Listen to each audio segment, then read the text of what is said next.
จังหวัดลำพูนร่วมกับสถานีวิทยุกระจายเสียงแห่งประเทศไทยจังหวัดลำพูนกรมประชาสัมพันธ์เสนอรายการผู้ว่าราชการจังหวัดลำพูนพบประชาชนปะป้อเมืองอู้เรื่องลำพูน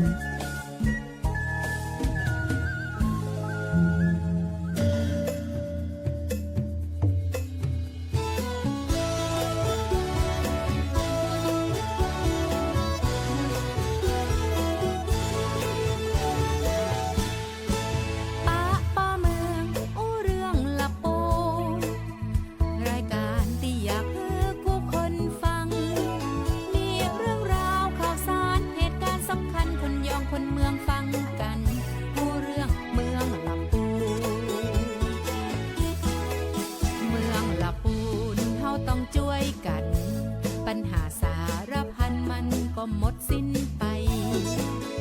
พี่น้องผู้คนห่วมใจ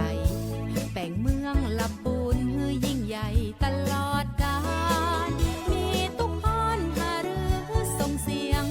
ผู้ว่าจะอยู่เคียงจะช่วยแก้ปัญหากำกึดดีๆหากท่านมีช่วยบอกมาผ่านรายการนี้นาปะป้อเมืองอู้เรื่องลำพูน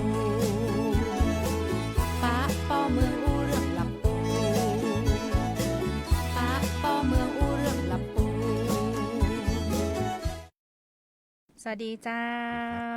สวัสดีท่านผู้ฟังท่านผู้ชมทุกท่านนะเจ้าต้อนรับเข้าสู่รายการผู้ว่าราชการจังหวัดลำพูนพบประชาชนป้าป้อเมืองอู้เรื่องลำพูนนะเจ้า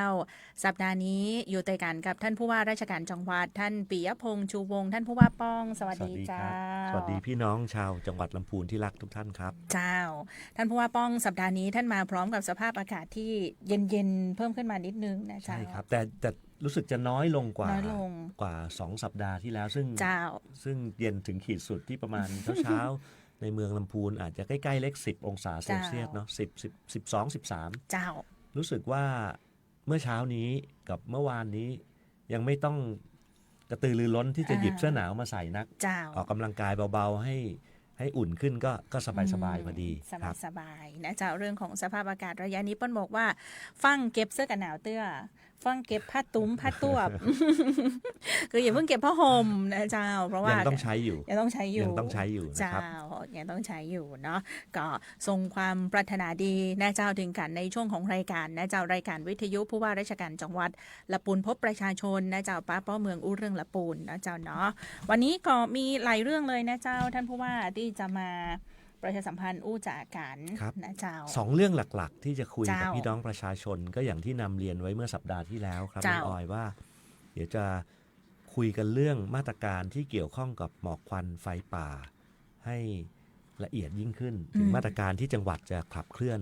ในห่วงของปลายเดือนมกราที่จะเปลี่ยนถ่ายไปยังต้นเดือนกุมภาซึ่งจากสถิติของปีก่อนๆนะครับก็จะเห็นว่าพอเข้าเดือนกุมภาปุ๊บปริมาณฮอตสปอตนะครับจุดความร้อนเนี่ย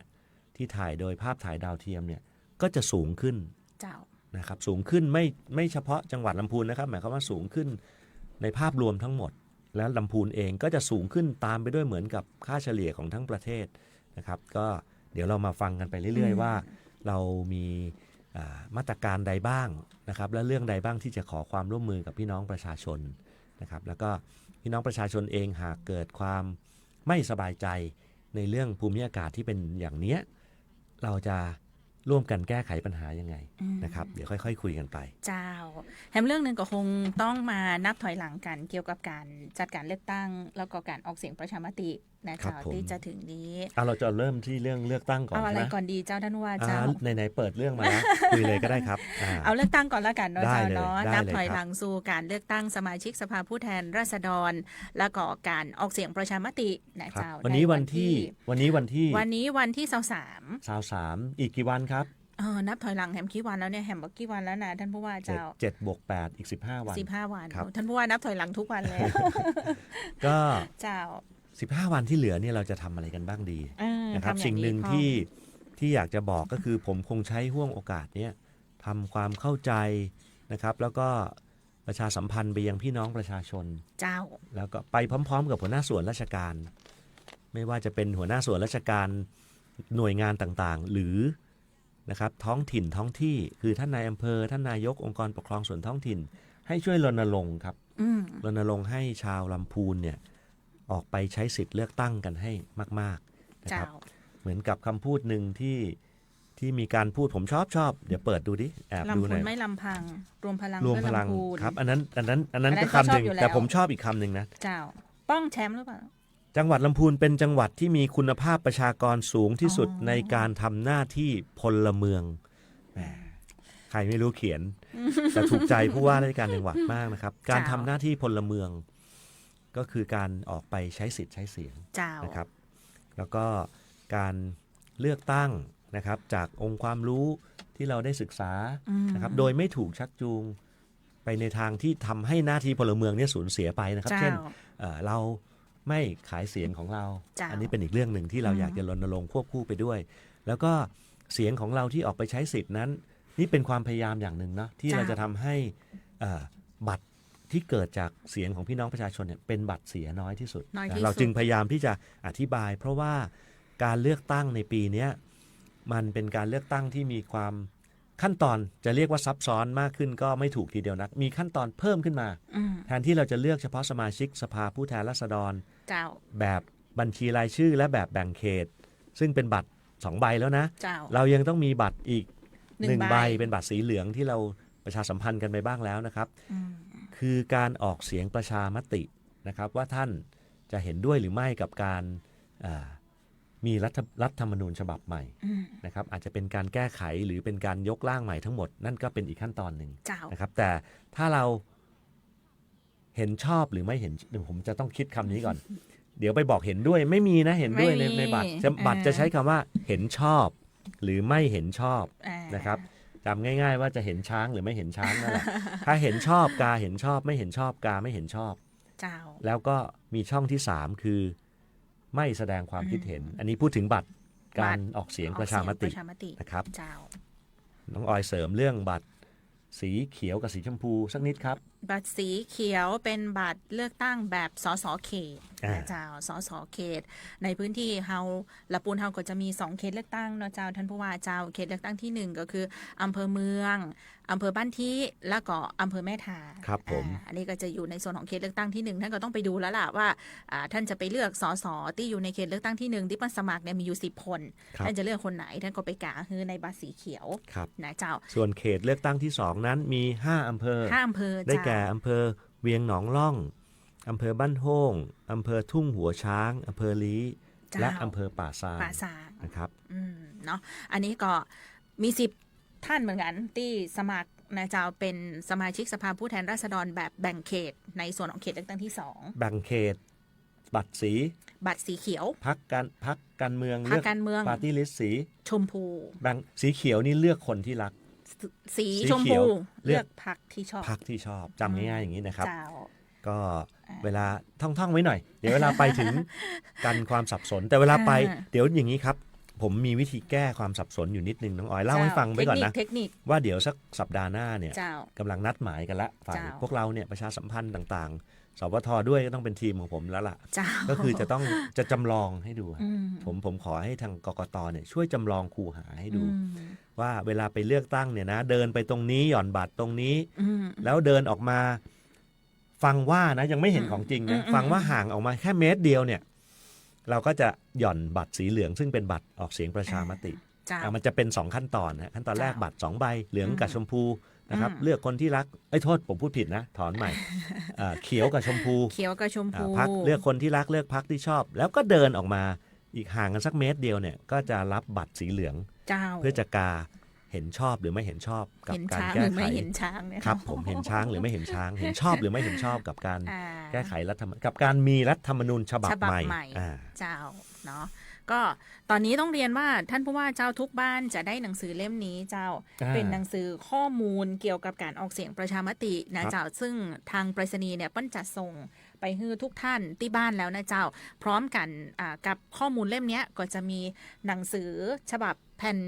สีขาวๆที่พับตรงนั้นคือบัญชี รายชื่อสำหรับผู้มีสิทธิ์เลือกตั้ง ไปพร้อมกันเลยใช่ไหม ไปพร้อมกันเลย ครับ ไปพร้อมกันเลยเนี่ย3ส่วนเนี้ยจะไปถึงพี่น้องประชาชนแล้วนะเจ้าแต่ละเขตเลือกตั้งก็จะมีคู่มือตรงเนี้ยได้รับเหมือนกัน ครับ ถึงที่บ้านท่านหรือยังถ้าถึงแล้วเปิดดูด้วย ครับ จะมีข้อมูล อาจ ทั้งหมด จะมี ใน บางท่านตกหล่นไม่ได้รับนะ อ่า ผมว่าก็ไม่ใช่เรื่องใหญ่อะไรนะครับ เจ้า ท่านอาจจะไปศึกษาข้อมูลนี้ได้จากที่ไหนบ้างไหมครับ มีช่องทางของทางเว็บไซต์ของกกตมีช่องทางของสมาร์ทโหวตนะเจ้า ครับ ซึ่งตอนนี้โอ้โหสื่อข้อมูลเราเยอะมาก ครับ ท่านเข้าถึงได้ง่ายดายนะเจ้า แต่เบื้องต้นเนี่ยส่วนใหญ่แล้วเนี่ย อืม ก็จะได้รับ ก็จะ นครับ ได้รับเจ้าทุกบ้านจะได้รับ และช่วงเนี้ยก็คือท่านเช็คดูตัวเองว่าข้อมูลที่ท่านได้รับเนี่ยถูกต้องหรือไม่ สมาชิกในบ้านท่านบางทีมีคนหนึ่งที่เคยมาอยู่ตัวแล้วก็ย้ายทะเบียนบ้านออกไปแล้วทำไมมีชื่อเป็นผู้มีสิทธิ์เลือกตั้งอยู่ อันนี้ต้องไปแจ้ง อาจจะมีความผิดพลาดได้ก็ไปแจ้งกับทาง ต้อง การ ไปแจ้ง นะครับ เจ้าเนาะตะกี้อู้ถึงเรื่องของบัตรเลือกตั้งเจ้าท่านผู้ว่า ครับ สีเขียว เลือกคนที่รัก สีชม สีชมพู พูเลือกพรรคที่ชอบ เจ้า แล้วสีเหลืองทองเนี่ยจะเป็นบัตรออกเสียงประ ประชา ชาม ม ติ ติ ครับ เจ้า3 ส่วน แล้วเดี๋ยวท่านผู้ว่าบอกอาทิตย์หน้าเดี๋ยวจะจำลองคูหาเลือกตั้งนะ ใช่จำลองภาพให้เห็นว่าเดินเข้าไป อืม ขั้นตอนเป็นอย่างไร อืม นะครับแล้วมีเรื่องหนึ่งเนี่ยที่ผมก็ถามกับกกตนะ เจ้า เพราะว่า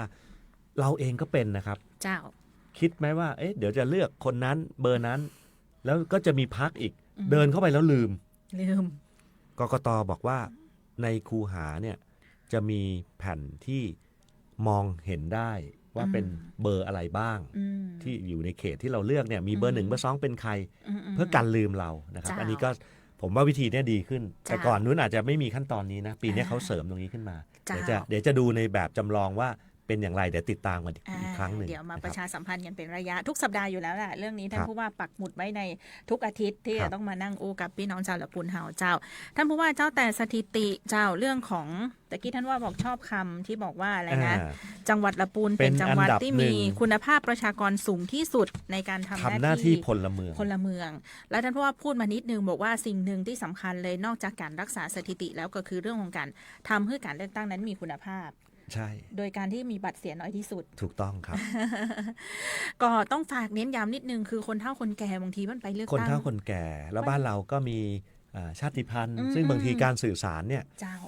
ก็ต้องยอมรับนะครับว่าอาจจะเข้าไปแล้วไม่ทั่วถึงนัก ม ตอนนี้จริง ๆ มีสื่อที่เป็นภาษา ปากกากยอ หลายภาษาเลยผม หลาย ได้ ภาษา รับมาก็ จ้ะ ลองฟังดู มีภาษายองภาษา ครับ พื้นเมือง ครับ นะเจ้า ก็พยายามผมสื่อสารกับท่านนายอำเภอนะเรื่องนี้ จ้ะ ว่าให้ท่านนายอำเภอซึ่งเป็นผู้ที่บริหารการเลือกจะใช้ตำแหน่งในการเลือกตั้งเดี๋ยวใช้ผิด ไม่จะเป็นหัวแรงในอำเภอเนี่ยแหละ ที่จะทำให้การเลือกตั้งเกิดความเรียบร้อยที่สุด จ้ะ แต่จริงๆเขามีประธานกกตในเขต1เขต2เนี่ยคือพูดให้ฟังก็ได้ประธานกกตเขต1คือท่าน ท่านรอง รองผู้ว่า ก็ ราชการจังหวัดท่านเบญจวรรณมีเผือก เจ้า เขต2จะเป็นท่านปลัดจังหวัด ท่าน เจ้า ปรีชาสมชัย เจ้า แล้วในเขต1เขต2ก็จะมีผู้อำนวยการเลือกตั้งที่ถูกกกตเขาเลือกไว้ เป็นกรรมการ เป็น ประจำเขต ใช่ครับ อืม เป็นกรรมการแล้วมีผู้อำนวยการ1คน อ๋อ แล้วมีผู้อำนวยการนี่เป็นระบบโครงสร้างของการบริหารการเลือกตั้ง ส่วนในอำเภอเนี่ยเราให้เป็นผู้ที่เหมือนกับเป็นผู้ประสานงานทั้งหมดในเขต เจ้า เลือกตั้งนั้นๆนะครับที่จะทำให้การเลือกตั้งเรียบร้อย อืม นะครับผมก็ได้พูดคุยกับนายอำเภอทั้ง8อำเภอว่า เจ้า ช่วยกันทำหน้าที่ประชาสัมพันธ์ให้กับพี่น้องทุกคน เจ้า แล้วผมก็วันนั้นได้จูงใจในอำเภอทุกอำเภอด้วยว่า ใครที่ทำให้สถิติของตัวเอง เจ้า สูงกว่าเดิม เออ ก็ในจังหวัดเองเนี่ยจะมีพิจารณามีรางวัลให้อยู่ แต่ยังนึก เจ้า ไม่ออกนะรางวัลอะไร กำลังคุยกัน เพราะว่า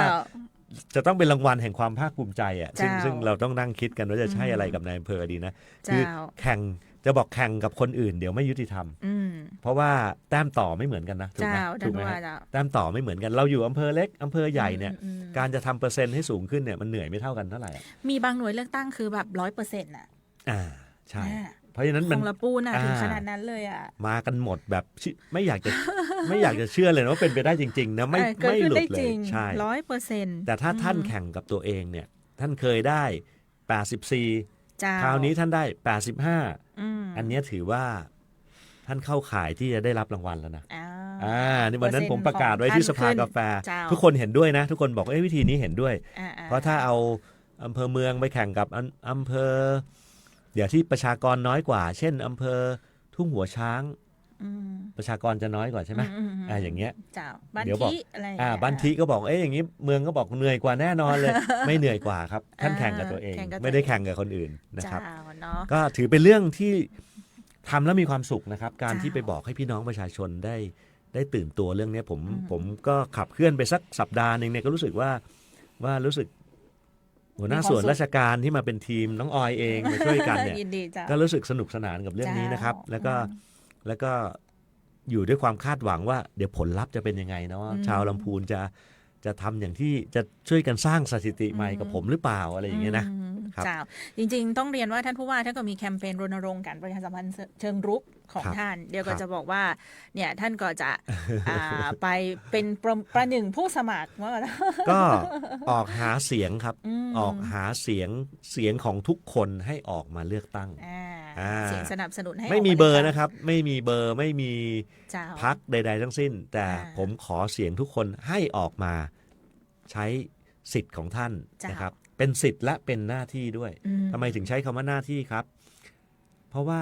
ท่านมีสิทธิ์ที่ไปเลือกตั้ง แต่ถ้าท่านไม่ทำหน้าที่เนี้ยท่านจะถูกตัดสิทธิ์บางประการ อืม ในอนาคตนะครับ เจ้า ภายในห่วงเวลา 2 ปีเนาะ เจ้า ตา ส ม อง ที่เรา ปี ทราบมา แล้ว 2 ปีนี้ท่านจะไม่มีสิทธิ์ในการสมัครรับเลือกตั้งในตำแหน่งใด เจ้า ๆนะครับ แล้วข้อหนึ่งที่ล้างความเข้าใจผมนะสมัยก่อนที่กฎกติกาข้อนี้ออกมาเนี่ย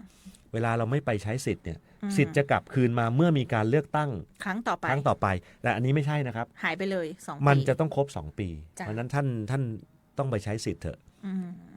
แต่มีทางแก้อยู่ทางหนึ่งหากมีเหตุจำเป็นใด ๆ ให้ ที่ แจ้งเหตุเนาะ ที่ไม่ได้ที่ทำให้ท่านไม่ได้ใช้สิทธิ์ เจ้า นะครับ เช่น วันเลือกตั้งท่านอาจจะป่วย อืม นะฮะเข้าโรงพยาบาลหรือว่ามีกิจธุระสำคัญมากๆที่มันจำเป็นจริง ๆ แล้วเนี่ยท่านก็ไปแจ้งเหตุที่ไม่ไปใช้สิทธิ์ซะหลังจากเลือกตั้งท่านแจ้งได้ตั้งแต่วันที่ 9 กุมภาไปจนถึงวันที่ 15 กุมภาพันธ์ 7 วันหลังเลือกตั้ง เจ้า ก็ไปแจ้งได้ จะทำให้ท่านยังคงรักษาสิทธิ์ของท่านอยู่ ถ้าท่าน จ้า แจ้งเหตุนะครับ ต้องแจ้งเหตุ วิธีแจ้งเหตุเป็นยังไงเนาะเดี๋ยวเราบอกพี่น้องประชาชนหน่อย Smart Vote วิธีง่ายที่สุด เข้าไป ผมมาโหลดไว้ละ โหลดไว้ ผม แล้ว โหลดไปเรียบร้อยไม่ใช่โหลดไปเรียบร้อย โห แล้ว ลดแอปพลิเคชัน แอปพลิเคชัน Smart Smart Vote Vote แล้ว อืม แอปพลิเคชันนี้ดีนะครับ อยากให้ทุกท่านได้โหลดมาลองเล่นดูก่อน จ้า ก็ได้ ถึงแม้จะไม่ได้ใช้โดยตรงเนี่ย มันเป็นการตรวจสอบสิทธิ์ที่ส่งทางไปรษณีย์ได้ด้วย นะครับ คือดูในนั้นได้หมดเลย ดูในนั้นได้หมด แล้วมันดูรายละเอียดได้หมดเลยนะเจ้าว่าลำดับที่เนาะ ใช่ เวลาเขาจะไป ใช่ เลือกตั้งเนี่ยเขาจะต้องไปถึงหน้าหน่วยเลือกตั้งแล้วต้องไปไล่ดูว่าท่านเนี่ยคือลำดับที่เท่าไหร่ เพื่อไปบอกคณะกรรมการประจำหน่วยในการที่จะลงลายมือชื่อว่าท่านอยู่ลำดับที่เท่านี้ เราอยู่ในยุคที่เป็นยุคดิจิตอลละเราส่งข้อมูลข่าวสารเราไม่จริง ๆ เราแทบไม่ต้องใช้กระดาษมากมายนะ เจ้า นะครับเราก็อาศัยตรงนี้ช่วยไป ใช่ แต่กระดาษก็ยังคงส่งอยู่นะครับ ปีนี้ เจ้า คือหมายความว่าทางกกตเองก็ยังคงทำแบบเดิม เพราะว่า ทำแบบ ยังมี เดิม พี่น้องประชาชนบางท่านอาจจะไม่ได้ใช้โทร อาจจะ ศัพท์ เข้า มือ ถึง ถือพื้นที่ห่างไกล เข้าถึง ก็มี ยาก ใช่ไหมครับ เราก็คิดถึงคือการเลือกตั้งจะต้องทำให้ข่าวสารเนี่ย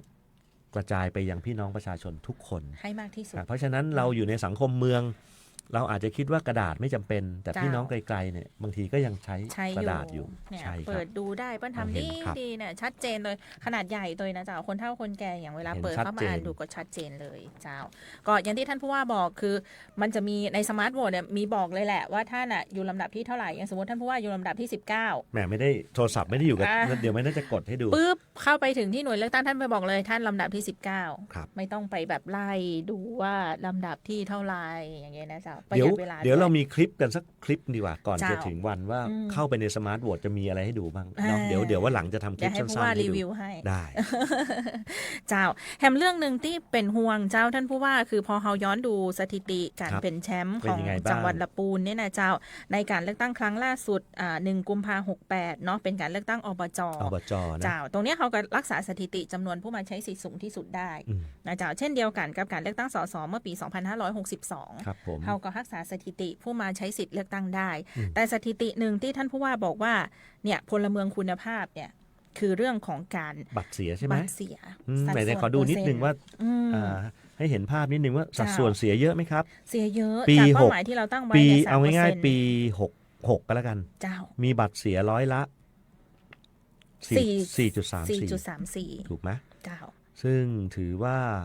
100 ใบเสียไป4 ใบก็น่าเสียดายนะครับ เนี่ยท่านผู้ว่าดูคะแนนจากบัตรเสียที่ออกมาเป็นหมื่นนะจ๊ะ อืม บัตรที่เสียไปเป็นหมื่นกว่าบาท อืม แล้วมันสามารถทำให้คะแนน บอก 4% นึกว่า4 ใบไม่ใช่นะ ใช่ นั่นคือต่อ100 ใบ มันเป็นหมื่นเลย แต่มันเป็น อะ หมื่นเสียง มันเป็น อบจเนี่ย หมื่นเสียง เลือกกัน เลย เป็นแสนเสียงอ่ะคิดดู ใช่ แล้วกันนะฮะอบจรุ่นสมัยที่สมัคร เจ้าล่าสุด แล้วเลือกตั้งอบจเมื่อปี 68 เนี่ย อืม เสียตั้ง 15,000นะ 15,000 นะฮะ มันพลิกผลได้เลยนะ ถ้าคะแนน ใช่ เหล่านี้มัน ใช่ กลายไปเป็นผลคะแนน ก็ ที่ เป็น มี หน้าที่ คุณภ ของพวกเราล่ะ อืม ที่จะต้องรณรงค์กันจนถึงวันที่ เจ้า 8นี่แหละนะ แต่ ครับ ว่าสิ่งหนึ่งเปิ้ลบอกว่าเป็นห่วงก็คือเวลาเข้าไปกากบาทในคูหาเลือกตั้งอะเจ้า ต้องใช้เครื่องหมายกากบาทนะเจ้า คือมันต้องมีเครื่องหมายที่ทับกัน แต่เปิ้ลบอกว่าไอสัดส่วนที่พบว่ามันเสียมากที่สุดเนี่ย คือคนเข้าใจไปติ๊ก ติ๊ก ถูก ถูกใช่ไหม เออ ตรงนี้ต้องเน้นกันให้ดีนะครับ กลายเป็นว่าไปติ๊กถูก อืม เจ้า ก็กลายเป็นบัตรเสีย กลายเป็นว่าเสีย เราต้องเชิงคุณภาพด้วย ต้องเชิงคุณภาพ เชิง ด้วย ปริมาณนี่เราชนะมันรวดเลยนะ อ่า แต่เราจะ ท่นดู ทำให้ สถิติสวยงาม สวยงามมาก ตลอด แต่ตรงนี้เราจะต้องแต่ดูซิว่าเราจะพูดกันให้เข้าใจกันตรงกันไหมว่ารอบเนี้ยกาแบบนี้นะ เจ้า นะครับ อืม แต่ถ้าไปกาโดยที่บอกว่าไม่ประสงค์จะลงคะแนนไม่ใช่บัตรเสีย อันนี้ ไม่ใช่ คือ บัตรเสีย คือเจตนาที่ถูกต้อง ใช่ อาจไม่เลือกใครก็ได้ แต่มัน ครับ จะมีตรงที่แบบว่าพอท่านบอกว่าท่านรับบัตรเข้าไปแล้ว ท่านไม่ประสงค์จะลงคะแนนเนี่ยก็ไม่ลงให้ใครจริง ๆ เลยไม่เขียนอะไรสักอย่างในบัตร อันนี้เสียไหม เสีย อันนี้เสีย ถ้าไม่ประสงค์ก็ต้องแสดงความจำนงที่ช่องไม่ประสงค์จะลงคะแนนใช่ไหมครับ เจ้าเนาะ อันนี้เป็นเรื่อง จ แบบ ริง ๆ มันจะว่าง่าย เล็กๆ ก็ น้อยๆ ง่ายจะว่ายากก็ยาก จ้า เพราะอะไรรู้ไหมก็เราไม่ได้ทำบ่อยๆ ทุกปี แม่นละจ้า เรา ท่านว่า ทำเราเลือกตั้งกันกี่ปีครั้งอ่ะ2-3 ปี ใช่ ถ้าเป็นสมาชิกสภาผู้แทนราษฎรตามรอบจริง ๆ ก็ เจ้า 4 ปีเนาะ เจ้า แต่นี่อาจจะเร็วกว่าปกติจาก อืม เหตุผลของการยุบสภาก็ เจ้า ก็ยังไม่ได้ทำทุกปีอยู่ดี ยังไม่ได้ทำทุกปี นะครับ อยู่ดีอ่ะฝากกันไว้ ช่วยกันนะครับ ช่วยกัน แล้วก็แหมเรื่องหนึ่งที่ท่านผอกกตท่านฝากเน้นย้ำมาก็คือการเลือกตั้งล่วงหน้าในวันที่1 กุมภาเจ้า 1 กุมภาเนี่ยเขาจะมีการเลือกตั้งล่วงหน้าทั้งในเขตและนอกเขต แต่ว่าการเลือกตั้งล่วงหน้านอกเขตของพี่น้องประชาชนที่จะมาเลือกตั้งที่ละปูนเฮาเนี่ยนะเจ้าค่อนข้างที่จะมีเย เย อะ อะ หน่ มา อก ย หมื่น กว่าคน หมื่นกว่าคน เจ้าหมื่นกว่าคนเปิ้ลก็เลยบอกว่าเขตเลือกตั้งล่วงหน้าสำหรับประชาชนนอกเขตที่จะมาใช้สิทธิ์ที่อบจละปูนในวันที่1 กุมภาเนี่ยเจ้าขอให้แบ่งเวลากันไปใช้สิทธิ์เพื่อลดความแออัดใน เพราะ คูห ว่า เลื อะไร กตั้ง เพราะคูหาเลือกตั้งเนี่ยเขาไม่ได้ทำจำนวนมาก เจ้า เหมือนกับวันเลือกตั้งจริงวันที่ 8 กุมภา อืม นะครับ เพราะฉะนั้นเนี่ยเรื่องการจราจรเรื่องเราใช้เดี๋ยวย้อนไปก่อนว่าสถานที่เลือกตั้งล่วงหน้าอยู่ที่ไหนเอ่ย อยู่ที่ในเขตเลือกในเขตนะเจ้าการเลือกตั้งล่วงหน้านอกเขต ครับ จะอยู่ที่เขตเลือกตั้งที่ 1 จะอยู่ที่อบจละปูน ที่อบจนะครับ เจ้า จะมี เขตเลือกตั้ง ผู้ ที่สอง จะมีผู้เข้ามาใช้สิทธิ์ในวันเดียวเนี่ย11,051 คน 10,000 กว่าคนนะเจ้า ส่วนเขตเลือกตั้งที่ 2 ก็อยู่ที่หอประชุมโรงเรียนทีละการบ้านโฮง ที่อำเภอบ้านโฮง ครับซึ่งจะมี เจ้า อันนี้น้อยหน่อย890 คน 890 แต่ก็ยังก็ไม่น้อยก็เรือนพันเนี่ยเกือบพัน เกือบ ผมก็ พัน ห่วงเรื่องเขตที่ 1เหมือนกันนะ10,000 กว่าคนเนี่ย หมื่นกว่าคน แต่ว่าทางอบจทางกกตเปิ้ลก็บอกว่า ถ้าเป็นไปได้ท่านใดที่แบบสะดวกก็ไปช่วงบ่ายก็ได้ จะได้ลดความ ทยอยกันไป แออัด แล้วก็ ทยอยกันไป แหมเสียดาย เจ้า เรายังมีเวลาที่จะมาเน้นย้ำข่าวหน้าไหม เจ้า มีนะข่าวหน้ายังเจอกันอีกครั้งหนึ่ง มีเจ้าท่านว่ การจอดรถแหมผมไม่ได้เอาจุดจอดรถมาได้ใช้แต่ความทรงจำอะว่า จุดจ ที่ อดออยมีแล้ว มีนะมีบอกเลย จุดจอดจุดที่ 1 ก็คือภายในสำนักงานอบจละปูน ซึ่งก็ ซึ่งตรงเนี้ยอันเนี้ย ได้ จะ เยอะ อันนี้เยอะจริงแต่แออัดแน่ แต่อาจจะแออัดนิดนึง ครับ แล้วก็ตรงข้ามกับอบจละปูนจะเป็นสำนักงานหมูอินเตอร์ หมูอินเตอร์ก็ให้จอดได้ ให้จอดได้ แล้วอันนี้เดินข้ามถนน เดินข้าม เหรอ ถนนมาจะมีเจ้าหน้าที่คอยอำนวยความสะดวกให้ โอเค เดี๋ยวก็ต้องเน้นย้ำเจ้าหน้าที่ อืม ตำรวจด้วยเรื่องความปลอดภัยใน จ้ะ การข้ามถนน แต่ ครับ ว่าแห่งจุดหนึ่งเนี่ยก็ได้ประสานเห็นทางกกตเปิ้ลประสานไปยังพื้นที่เอกชนบริเวณจัดงาน กาชา ฤ ติ ดูหนาว งานฤดูหนาว เจ้า เดี๋ยว นะครับ เดี๋ยวรอการตอบรับแล้วก็อาจจะมีการจัดรถ เดี๋ยวชื่ออะไรนะ บริการ เดี๋ยวผมลืมป่าแดด อ่า แม่ ที่ สา บ้านแม่สารป่าแดด ป่าแดด เจ้า ที่เป็นจัดงานฤดูหนาวนี่แหละ จ้ะ ลานนั้นใหญ่นะครับ อ่า แต่ตรงนี้จะต้องนั่งรถ นั่งรถบริการ บริการไปที่ อบจอีกที เจ้า หนึ่ง แต่ว่า นะครับ เดี๋ยวกกตถ้าเกิดเปิ้ลสามารถประสานขอที่จอดรถตรงนี้ได้เดี๋ยวเปิ้ลจัดรถบริการตัวเอง โอเค อ่า เดี๋ยวเราจะเน้นย้ำตรงนี้อีกครั้งหนึ่งเนาะ อาทิตย์หน้าแล้วกันเนาะ นะตรงนี้เอาเป็นข่าว เบื้องต้น เบื้องต้นก่อนว่า เจ้า ถ้าไปลุมกันที่อบจท่านจะเจอความไม่สะดวกบางประการแน่นอนนะครับ แม่นเจ้าท่านผู้ว่าเจ้า แล้วก็แถมเรื่องหนึ่งเจ้าท่านผู้ว่าเดียวเปิ้ลจะมีการจัดกิจกรรมในการให้พี่น้องประชาชนภาคส่วนต่างๆ มาดีเบตว่าท่านเห็นชอบหรือไม่เห็นชอบกับ ในเรื่องของการออกเสียงประชามติ ใช่ อ่า โดยสำนักงานกกตละปูนตอนนี้เปิ้ลเปิดที่ท่านลงทะเบียนนะเจ้าสำหรับท่านที่สนใจท่านสามารถเข้าไปลงทะเบียนในเว็บไซต์ของทางกกต กิจกรรมนี้เนี่ยเข้าใจว่ามีเหมือนกันทุกจังหวัด เจ้า นะครับกกตจะจัดให้เกิดเวทีนี้ในทุกจังหวัด ใช่ เพื่อที่ให้พี่น้องประชาชนได้แสดงความคิดเห็นกันก่อน ว่า จะถึงวันที่ออกไปออกเสียงเนี่ยจะมีผู้คนมีความคิดเห็นยังไงเขาจะแสดงความจำนงทั้งด้านเห็นชอบและไม่เห็ ไม่ น เห็ ช น อบ ชอบ ก็มาดีเบตเหมือนเราดูตามสื่อตอนนี้ ที่ผู้สมัครรับเลือกตั้งทั้งหลายเขาดีเบตกันนั่นแหละ จ้ะ นะครับ เห็น แต่ ช้างเพราะอะไรไม่เห็นช้างเพราะอะไร เห็นช้างเพราะอะไรไม่เห็นช้างเพราะอะไรน่าติดตามนะครับ เจ้า น่าติดตามแล้วก็ แต่ว่าก่อนไปถึงตอนนั้นเนี่ยคือประเด็นนี้เปิ้ลเปิดให้ลงทะเบียนจ้าท่านว่า เปิดให้ลง ขอ ทะเบี ราย ยน ละเอียดหน่อยครับ คือถ้าเปิดท่านที่มีคนถ้าสมมติมีคนเข้าไปลงทะเบียนแล้ว มีคนแสดงความคิดเห็นว่าท่านจะไปเห็นช้าง แล้วไม่มีคนไม่เห็นช้างเนี่ยอันนี้เวทีนี้ก็จะไม่เกิดขึ้น สมมุติมีฝั่งเดียว มีฝั่งเดียว ว่าเห็นชอบนะ เห็นชอบ เห็นชอบโดยที่ไม่มีอีก อีกฝั่งหนึ่งไม่ ถือไม่มีผู้ดีเบตใช่ไหม ใช่ โอเค ถือว่า แล้ยังไง เว ต่ ทีนี้จะไม่เกิดขึ้น อ่า แต่ช่วงเนี้ยเปิ้ลเปิดที่ท่านเข้าไปลงทะเบียนนะเจ้าเพื่อท่านระบุว่าท่านจะเข้าร่วมเวทีนี้ โดยการไปร่วมแสดงความคิดเห็นว่าท่านเห็นชอบ อยู่ในฝั่งไหน หรือไม่เห็นชอบท่านอยู่ในฝั่งไหน ฝั่งที่ หรือท่านมี เห็นช้าง ความคิดเห็น หรือไม่เห็นช้าง อื่นๆเนี่ย อื่นๆได้ไหม ได้ อื่นๆก็ไปดีเบตได้ ก็ ใช่ไห ไป ม ดีเบตได้ว่า เพราะอันนี้ผมเป็นความรู้ผมนะ ไม่ใช่มีแค่สองฝั่ง ไม่ได้มีแค่สองฝั่ง โอเค หรือท่านเห็นเป็นอย่างอื่น แล้วคนที่จะขึ้นเวทีก็คือคนที่มาลงทะเบียนนี่แหละ ใช่ แล้วเราจะให้ใครก็เขาต้องไปตกลงกันในฝั่งของเขา ใช่ ใช่ไหม ใช่ โอเค จ้า แสดงว่าไม่ได้ล็อกตัวบุคคลใดบุคคลหนึ่ง ใช่ ในการ แล้ว มาขึ้นสู่เวทีใช่ไหม ใช่แล้ว เรา จ้า เราก็ควานหาท่านนั่นแหละ ท่านที่ฟังอยู่ตอนนี้นั่นแหละ มีสิทธิ์ที่จะมาเป็นผู้ มีสิทธิ์ทุกคนเลย เป็นผู้ดีเบตนะครับ เจ้า ก็ แต่ เป็น ว่าต้องไป ค ล วาม งทะ สว เบี ย ยน งาม ก่อน อย่างหนึ่งของประชาธิปไตยนะครับ สมมุติว่าภายในวันที่ 31 มกราคมนี้มีคนลงทะเบียนของละปูนเฮาครบถ้วนทั้ง2ฝั่ง3ฝั่งนะ เรา เจ้า ก็เริ่มมาจัดทีมละ ใช่ เริ่มมา ที จั นี้ ด ก็จะมาจัด ระบบละ การเปิ้ลท้องว่าการดีเบตกันในวันที่ 6 กุมภาพันธ์เบื้องต้ วัน นที่ดีเบตคือวันที่ 6 กุมภาพันธ์ สถานที่ในการดีเบ ก ต กตลำพูน ในกกตเลย ใช่ นะ จ้ะ เดี๋ยวตรงเนี้ยผมได้ยินว่ากกตแต่ผมก็ยังนึกภาพของเวทีไม่ออกนะ มันอินดอร์เอาท์ดอร์ยังไงก็ไม่รู้นะ ยังไม่รู้ เดี๋ยวต้องไปจัดกันใช่ไหม เจ้า ถ้าได้รับความสนใจมากๆ ใช่ กกตเล็กไปว่าไม่รู้เดี๋ยว นั่น เรา น่ะ ดู สิ เดี๋ยวเราติดตาม ล กั ง น ทะ ดู เบียนกันมากน้อยแค่ไหนจ้า ได้ ท่าน ครับ ว่าเจ้า อันนี้ฝากรายละเอียดกันเข้าไปดูในเว็บไซต์ของทางกกตหรือว่าช่องทางของแฟนเพจ Facebook สนงกกตลพเขาใช้ตัวแบบนี้ไง นะ สนงจุดกกตจุดแล้วก็ลพ โอเค Facebook ของกกตลำพูน ได้เป็นเซิร์ชจาก Google ไม่ขึ้นเจอไหมเนี่ย นั่นน่ะสิ ไม่แน่ใจเนอะ ไม่แน่ใจเจ้า อืม แล้วก็มีการแชร์ในสื่อสังคมออนไลน์เยอะอยู่เจ้าช่วงนี้ โอเค กับเรื่องของเวทีดีเบต ก็หวังว่า อืม จะได้ดูการดีเบตนะอยากดูนะ อยาก จ ดู ริงๆแล้ว เนอะ อยากให้ เจ้า เห็นการลงทะเบียนที่เกิดขึ้นทั้งสองความคิดเห็น เจ้าน นะครับ อันนี้รอฟังกันดู เราฟังเนาะอันนี้จะซัพพอร์ตในเรื่องที่ท่านผู้ว่าบอกชอบมากเลย จังหวัดที่มีคุณภาพประชากรสูงสุดในการทำหน้าที่ ครับ พลเมือง ในการทำหน้าที่พล พลเมื เมื อ อง งเท่มากครับ อย่างครบถ้วนนะเจ้าท่านผู้ว่ามีอย่างอยากจะบอกหรือว่าขอความร่วมมือพี่น้องเจ้าละปูนเฮาในช่วงนี้ก็เจ้า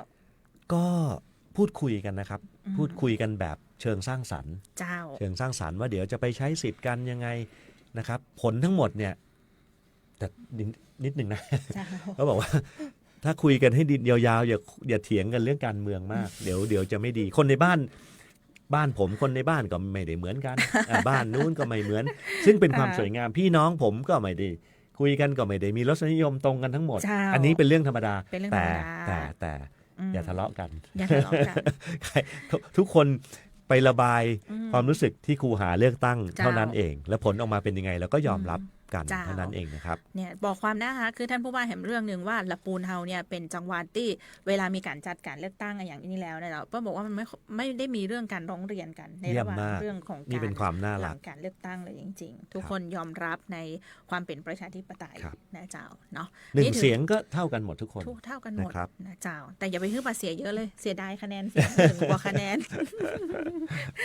เจ้าอ่ะเดี๋ยวก็คงจะได้อู้กันบ่อยๆ เกี่ยวกับเรื่องของการเลือกตั้ง เรื่อ นะ งของ เจ้า การเลือกตั้งเราก็จะพูดกันทุกครั้งเช่นกันนะครับ เจ้า ที่ผมได้มีโอกาสมาคุยกับน้องออยเนี่ย ออกรายการ คู่กันกับหมอกควันไฟป่าละ เจ้า แต่ช่วงนี้เสียงเลือกตั้งอาจจะดังขึ้นทีละน้อยละน้อยแล้ว เจ้า จนกว่าจะถึงวันที่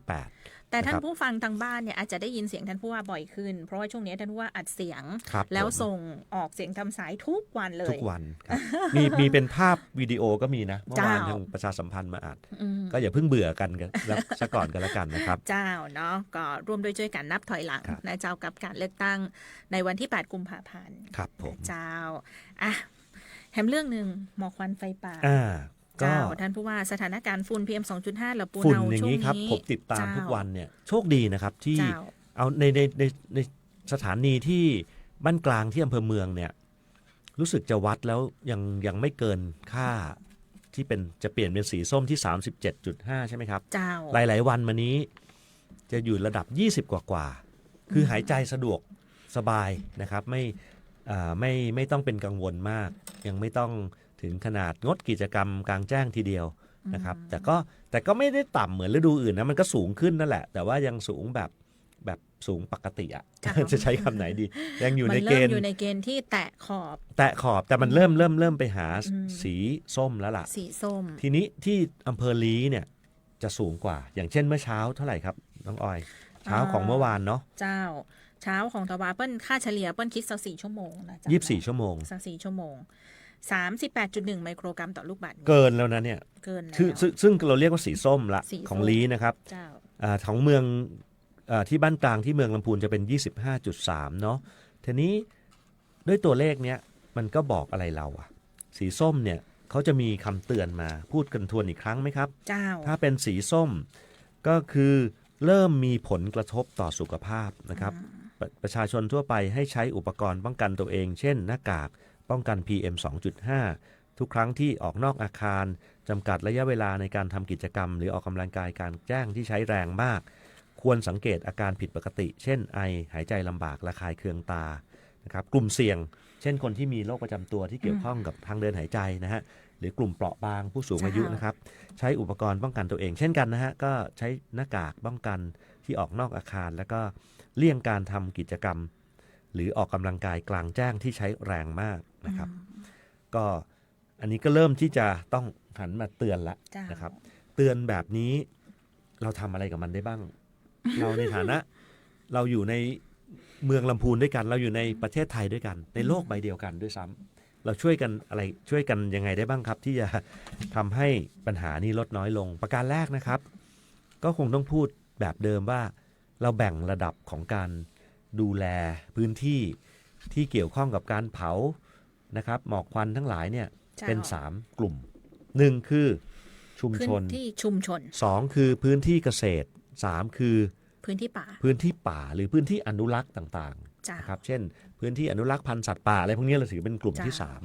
3พี่น้องประชาชนที่อยู่ตามบ้านเรือนในเมืองทั้งหลายคือกลุ่มในชุมชนเนี่ยงดเผาโดยเด็ดขาดนะครับยังมีลอยๆมาอยู่ในเมืองบางทีไปบางที่ก็อาจจะมีบางคนยังเคยชินกับการเผาใบไม้ อืม อันเนี้ยน่าเสียดายที่บางทีอากาศน่าจะดีอยู่แล้วเชียวนะครับแม้จะไม่ใช่ PM 2.5 แต่กลิ่นควันไฟบางทีก็ทำให้ยามเช้ามันเสียความสดชื่นเหมือนกัน จ้ะ ถ้าใครเป็นนักวิ่งออกกำลังกายนะ โอ้ แล้วมันลอยมาในสนามวิ่งเนี่ยเรายิ่งต้องการออกซิเจนอย่างเงี้ย อืม ก็ไอเรื่องแบบนี้เราก็ขอความร่วมมือกันแล้วล่ะว่า เจ้าง ดเผาโดยเด็ดขาด อืม เด็ดขาดหมายความว่า ต่อไปนี้เราจะ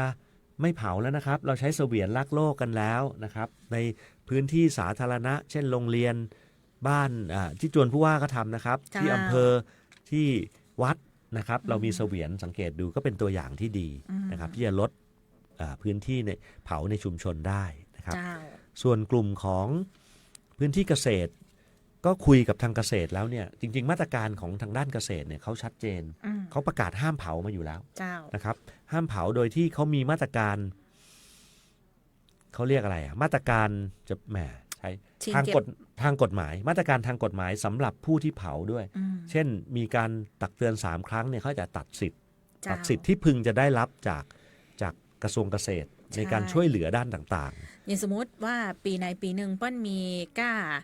หัวไร่เนาะบ้าน อ่า เฮาเปิ้ลก็จะห้องค่าหัวไร่คือช่วยแบบค่าทำนา อ่า แล้วก็จะไร่ละ 1,000 ไร่ละ 2,000 แต่ถ้าเกิดว่าไร่นาของท่านเนี่ยอยู่ในพื้นที่ที่ท่าน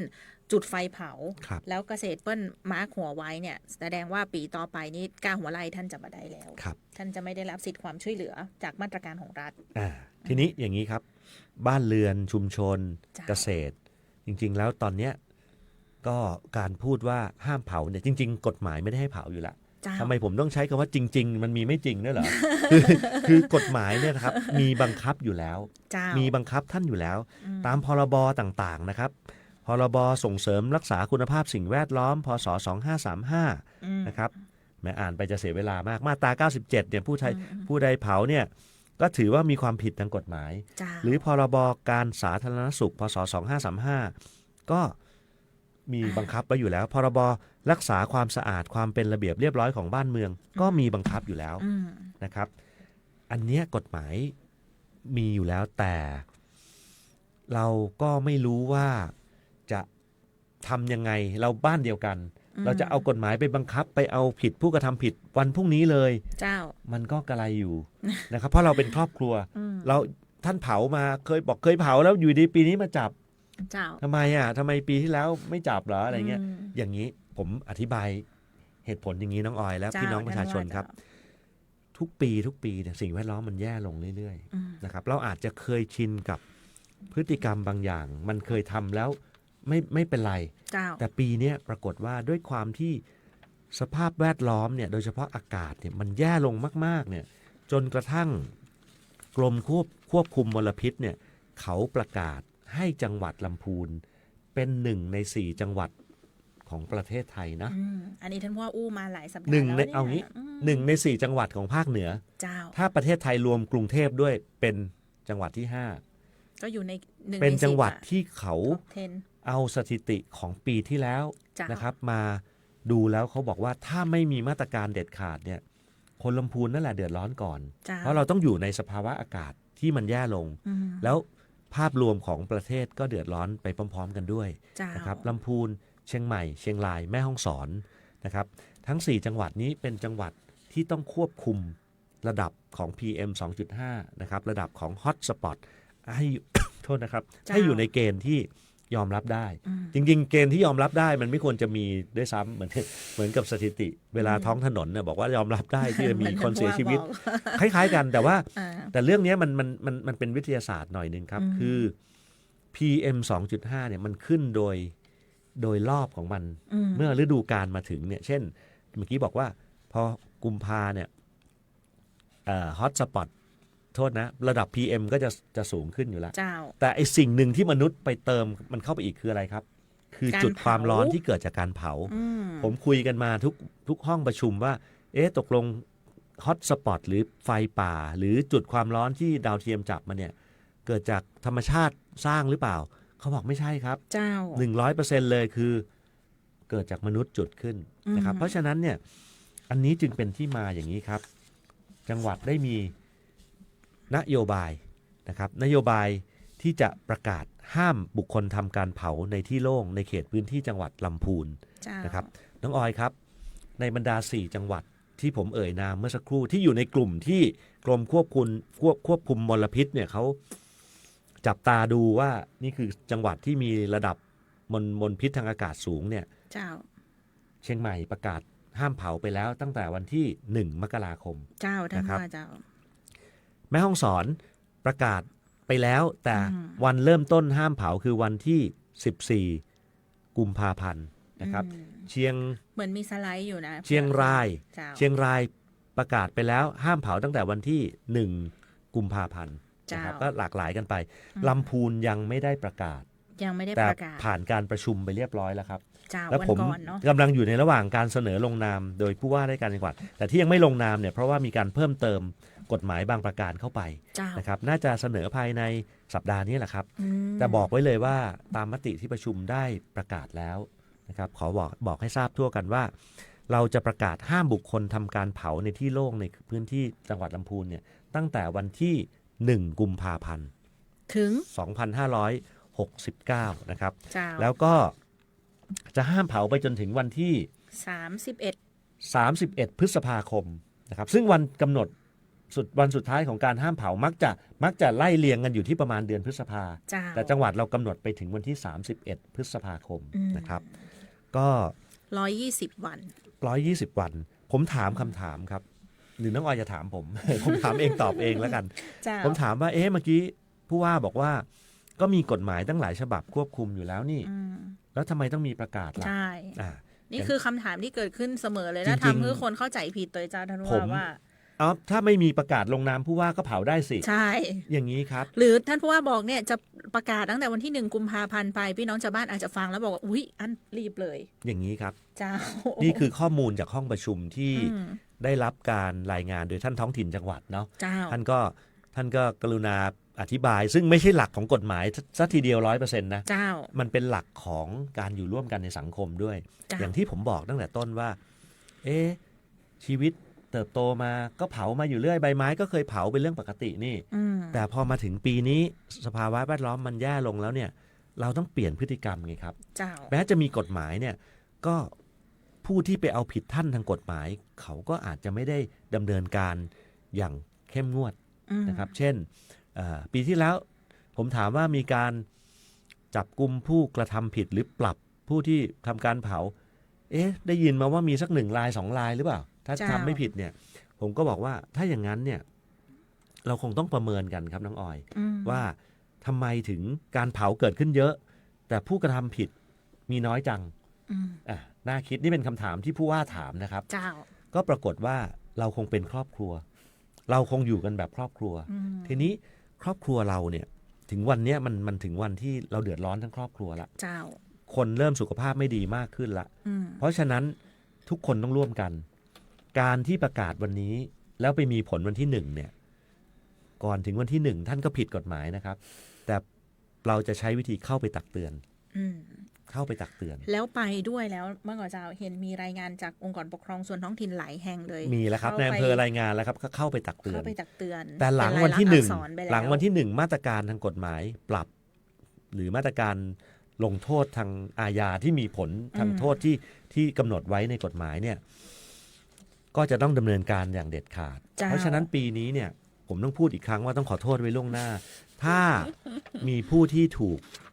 ดำเนินคดีทางกฎหมาย อืม ที่กำหนดไว้นะครับ เจ้า แต่ถ้าท่านให้ความร่วมมือนะครับท่านตักเตือนท่านหยุดหลังวันที่ 1 ไปจนถึง 31 พฤษภาไม่เป็นไรครับ เรายังเป็นครอบครัวอยู่ จ้า เราจะไม่ถือว่าตรงเนี้ยท่าน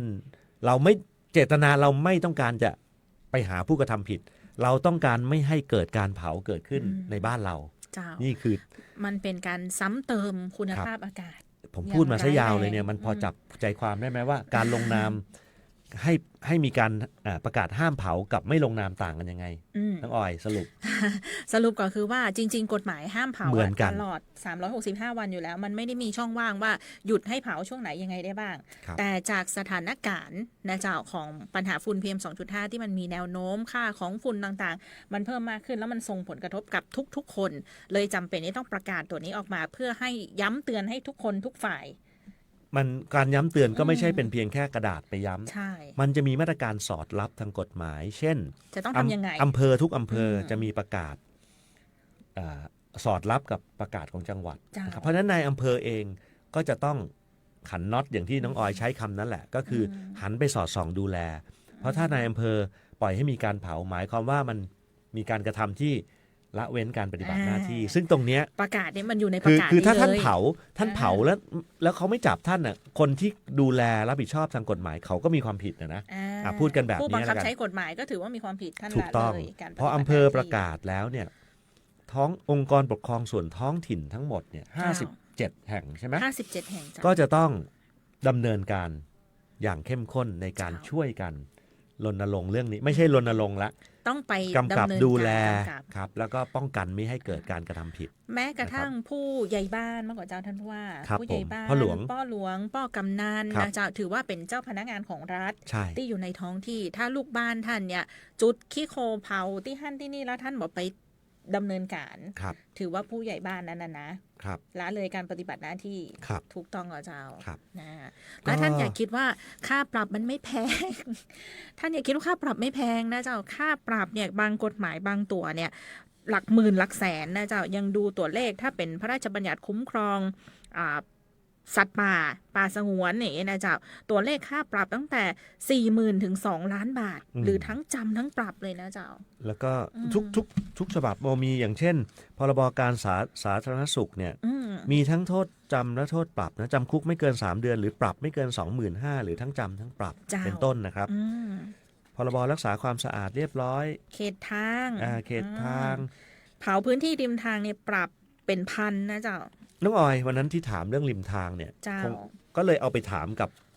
ผู้ดูแลเขตทางเช่น แขวง เจ้า ทางหลวงแขวงทางหลวงชนบท เจ้า ว่าเขามีบทบาทยังไง อ่า ถ้าเกิดมีการเผาริมทาง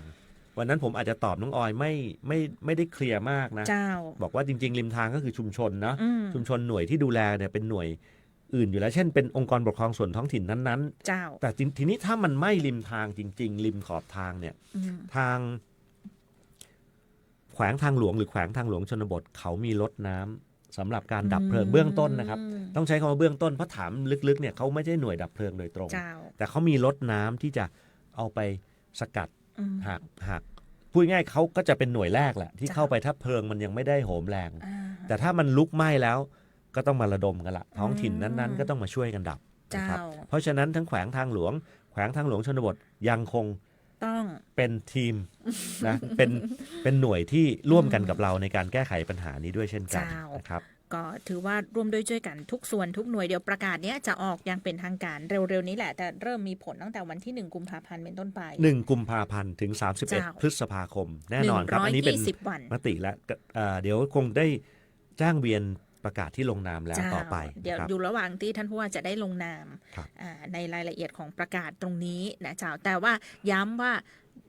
ไม่อันนี้นะ ไม่เผาระหว่างที่ จะถึงวันที่1เพราะมันถือว่ามันยังมีความผิด วันนี้ เหมือนกัน ได้ย้ำแล้วถ้ามีการเผาวันนี้ก่อนวันที่1ไม่ผิดแล้วผิดครับ ผิด ครับ เจ้า เดี๋ยวไปเตือนท่านครับ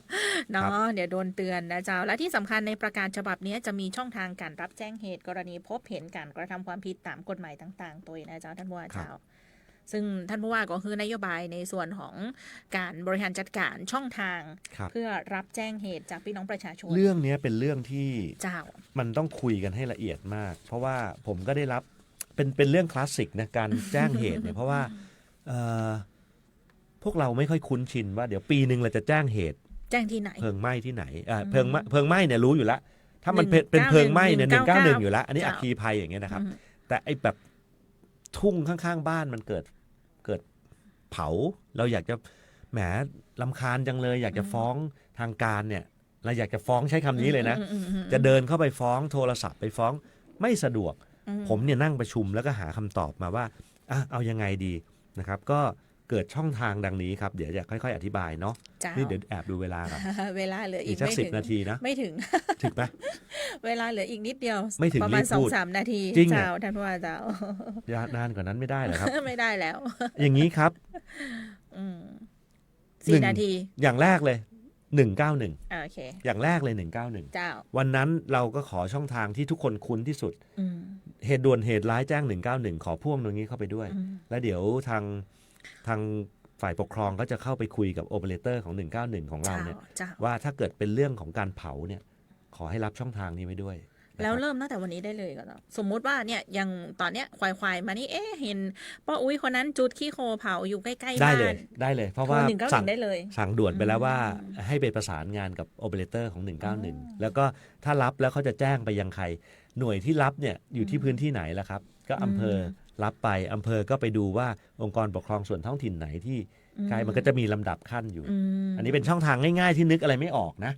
คือมันจำง่ายแล้วก็เป็นความคุ้นชินของทุกคนนะครับเพราะฉะนั้นชัดเจนว่า 1ช่องทางหลักๆเลยถ้าพบเห็นการกระทำความผิดเกี่ยวกับการเผาในที่ชุมชนการเผาในพื้นที่เขตทางเผาป่าเผาในพื้นที่ เราเอาอันเนี้ยเพราะว่าหนึ่ง สิ่ง มันจำง่าย จำง่าย แต่ท่านก็ต้องไม่ลืมนะว่า191มีหน้าที่รับทุกเหตุ ยังไม่ใช่เฉพาะเจาะจงเรื่องเผานะ เจ้า เพราะว่าอาจจะเป็นเรื่องเหตุด่วนเหตุร้ายอื่นๆด้วย แต่เขามี operator หลายคน เจ้า ซักถามแล้วก็ไม่ได้ไปเบียดบัง อ่า เวลาของการแจ้งเหตุด่วนเหตุร้าย เจ้า ผมกลัวตรงนี้ไม่ใช่ว่า เดี๋ยวคนที่กำลังจะถูก มี ทำร้ายร่างกาย เหตุจริงๆ จะถูกสายเขาบอกไม่กระทบก็เดี๋ยวเราก็ดูกันไป เจ้า แต่ถ้าท่านไม่อยากใช้ช่องทาง อืม 191 มีอีกวิธีที่ซึ่งผมว่ามันก็เป็นวิธีที่ดีนะครับ แต่พี่น้องหลายๆคนอาจจะยังเข้าไม่ถึง Traffy Fondue เจ้า ได้ยินตรงนี้มาตั้งแต่มีการใช้ที่กทมจนโด่งดังเนาะแล้วจังหวัดทุกจังหวัดก็ใช้อยู่แล้ว เจ้า ผมก็ไปสอบถามดู ปรากฏว่าจังหวัดลำพูนเนี่ยมีการใช้ Traffy Fondue เนี่ยอยู่ในระบบอยู่แล้วนะครับแต่ว่ามันคงเป็นเรื่องของคนที่คุ้นกับการใช้โทรศัพท์มือถือ เจ้า Traffy TRAFFY แล้วก็ FONDUE เป็นแอปพลิเคชันหนึ่งซึ่งท่านโหลดได้จากโทรศัพท์มือถือ เจ้า เป็นแอปหนึ่งเหมือนกับแอปทั่วไป เจ้า นะครับกดเข้าไปแล้วง่ายมากเลยครับ ถ่ายรูป กดเข้าไปเนี่ยท่านเห็นไม่แทบจะไม่ต้องเรียนรู้เลยท่านทำใครที่เล่นอยู่ทุกวันเนี่ยหนึ่งสมมุติมีเหตุ เจ้า สมมุติเห็นว่าข้างบ้านเนี่ยมีการจุดไฟเผาสนามขึ้นมาเนี่ยท่านถ่ายรูปการเผามา สองท่านแชร์โลเคชันเหมือนกับเวลาที่เราบอกให้เพื่อนมาบ้านเรา ถ่ายรูปแชร์โลเคชันแล้วเขียนบรรทัดหนึ่งเลยมีการเผามีการเผาหญ้าเขียนแค่นี้ก็ได้ครับ จะถูกส่งมาแล้วโลเคชันนั้นน่ะจะถูกแจ้งว่าตรงไหนแค่นี้จบหน้าที่ท่านละเมื่อผู้ดูแลระบบเขารับเรื่องเนี่ยเขาจะสารต่อไปยังเจ้าของพื้นที่เอง แล้วรายงานให้ท่านทราบเป็นระยะว่าเรื่องนี้ได้ส่งต่อไปยังผู้รับผิดชอบแล้วหรือยังนะครับ Traffy Fondue ลองใช้ดูก็ได้ แล้วพูดต่อไปเลยว่าอันนี้รับทุกปัญหานะครับมีท่อประปาแตกข้างบ้านถนนเสียเสาไฟฟ้ามีความดูแล้วอาจจะก่ออันตรายส่งมาเลยครับส่งมาอยากให้ใช้กันเยอะๆด้วยนะเพราะว่าเป็นทางหนึ่งที่ท่านไม่ต้องร้องเรียนใครเรื่องนี้ถึงศูนย์ดำรงธรรมทุกเรื่องแล้วจะมีการติดตามทุกเรื่องเรื่องไหนยากง่ายก็ว่ากันไปครับทำได้ทันทีแจ้งท่านทันทีเรื่องไหนต้องใช้งบประมาณก็ว่าไปตามขั้นตอนติดตามแก้ไขปัญหาจนจบแน่นอนเนาะอันนี้เป็นหนึ่งช่องทางที่คงจะได้เรียนรู้กันมากขึ้นนอกนั้นแล้วนะครับน่าจะอีก1 นาทีท้ายประกาศจะมีเบอร์โทรศัพท์ของนายอำเภอทุกอำเภอของแขวงทางหลวงชนบทนะครับของศูนย์ประชาการแจ้งเหตุซึ่งเป็นเบอร์หมายเลขมือถืออันเนี้ยคนจะจำไม่ค่อยได้หรอกยกเว้นท่านโหลดไปเดี๋ยวเราจะทำแผ่นเดียวแจกกันในไลน์เนาะเผื่อใครอยากจะโทรไปที่อำเภอเลยก็ได้เป็นทางเลือกนะครับก็จะได้สะดวกขึ้นไม่ต้องจำนะครับเซฟเอาไว้ในโทรศัพท์มือถือนะครับอันนี้เป็นช่องทางที่พี่น้องชาวละปูนเราจะได้ร่วมด้วยช่วยกันในการเป็นหูเป็นตาสอดส่องในเรื่องของการกระทำความผิดทางกฎหมายที่เกี่ยวเนื่องกับเรื่องของการเผาในพื้นที่ต่างๆไหนพูดแล้วมันจะหมดเวลาเนี่ยเดี๋ยวคราวหน้ามาพูดกันสักนิดหนึ่งมาเน้นอีกสักนิดหนึ่งแล้วจะมาดูผลผมเชื่อว่าถึงอาทิตย์หน้าเนี่ยน่าจะมีคนแจ้งทาง Traffy Fondue แล้วผมจะมาเล่าให้ฟังว่าได้แก้ปัญหากันได้ขนาดไหนเจ้าเนาะเวลาหมดแล้วเจ้าท่านผู้ว่าเจ้าเร็วๆนะเจ้ามีหลายท่านชื่นชมบอกท่านผู้ว่ามาจัดรายการเนี่ยฟังท่านอุ้มมนตะเดินนะเจ้าเดี๋ยวที่หน้ามาฟังใหม่นะเจ้าหรือว่าถ้าคิดถึงระหว่างสัปดาห์รอฟังเสียงตามสายของกระจายข่าวกับท่านได้รณรงค์ได้ยินเสียงกันทุกวันอย่าเพิ่งเบื่อนะครับอย่าเพิ่งเบื่อนะมารณรงค์ให้ท่านออกไปเลือกตั้งกันเจ้าขอบพระคุณทุกท่านสำหรับการติดตามนะเจ้าวันนี้ท่านผู้ว่าป้องท่านผู้ว่าปิยพงษ์ชูวงศ์นะเจ้าดีเจออยและทีมงานลาท่านผู้ชมท่านผู้ฟังไปเพียงแต่อี้แล้วมาปะกันใหม่วันนี้สวัสดีเจ้าสวัสดีครับ